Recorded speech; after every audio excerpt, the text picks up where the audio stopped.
Memasuki musim tanam, kebutuhan air di sejumlah jaringan irigasi di Aceh Selatan tidak mengalami kekeringan. Para petani di Aceh Selatan saat ini memanfaatkan jaringan irigasi untuk mengaliri air di sejumlah lahan pertanian.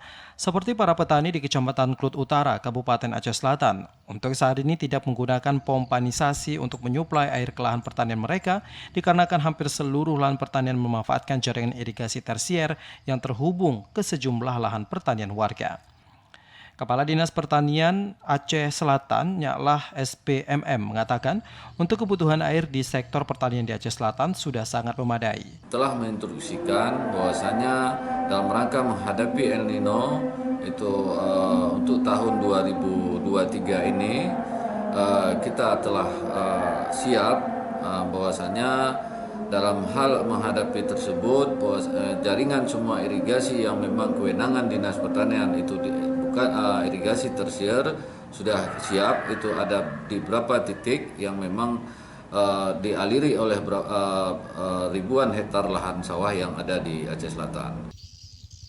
Sementara itu, untuk menghadapi El Nino, pemerintah Kabupaten Aceh Selatan sudah memperbaiki sejumlah sarana dan prasarana yang memadai dan dipastikan sejumlah jaringan irigasi pada tahun 2024 sudah terkoneksi dengan baik. Salah seorang petani di Klut Utara, Faisal, mengatakan untuk saat ini kebutuhan air bagi petani di Aceh Selatan sudah sangat lancar.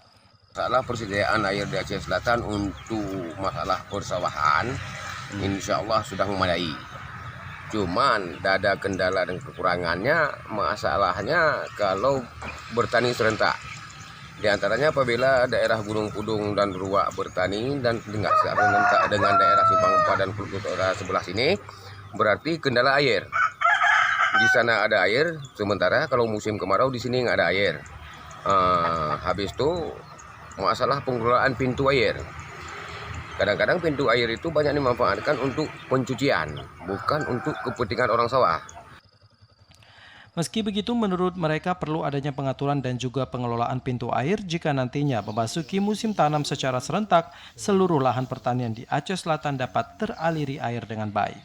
Dari Aceh Selatan, Asrul Yadi, TVRI melaporkan.